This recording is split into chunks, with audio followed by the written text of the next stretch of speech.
by lightning at exactly 10:04. 2 years before Back to the Future came out, Norman Bates was released from that courthouse in Psycho 2. 1962, that's where Gregory Peck defended his client in To Kill a Mockingbird. 2003, there's a riot in front of the courthouse in Bruce Almighty. And in 1989, they said the world would look like this by now. In Back to the Future Part 2, they predicted by 2015, cars and skateboards would fly. And they're like 7 years behind schedule on that. But when we leave the set of Rutherford Falls, we're going to drive to an area that we can dress up to look like different cities and different states. This is a metropolitan area. Now, right now, they're getting this Barbara backlot ready for Mr. Mayor. So they're going to be shooting some scenes out here within the next few days. We call this part of our backlot New York Street. And to tell you a little bit more about it, I'm going to bring a guy up on the monitors who films a show in New York. We saw him a little bit earlier, Jimmy Fallon. Hey everyone, welcome to New York. I got my start right here in New York on Saturday Night Live. This is actually my old neighborhood. What's got bugged over there? That old one. Tough lady. Who's my favorite hot dog guy? Hey buddy, how's it going? Remember me?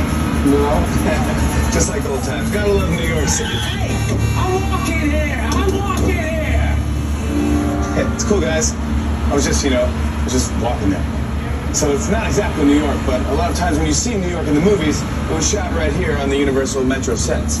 If you can make it here, you can make it anywhere. Even if you make it here on the Universal lot.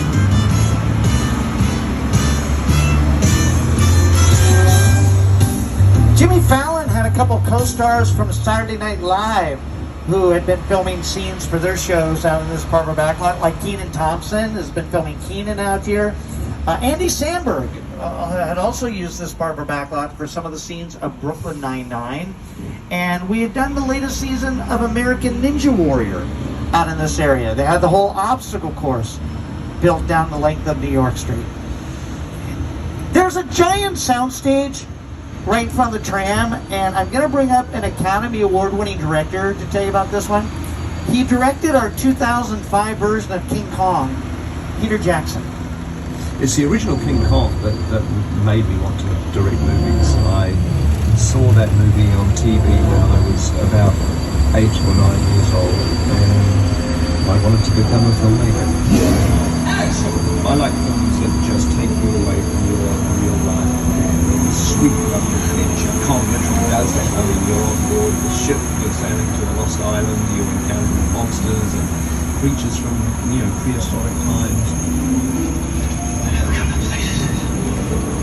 So I was thrilled when Universal invited me back to Skull Island, and it's great to have you along for the ride.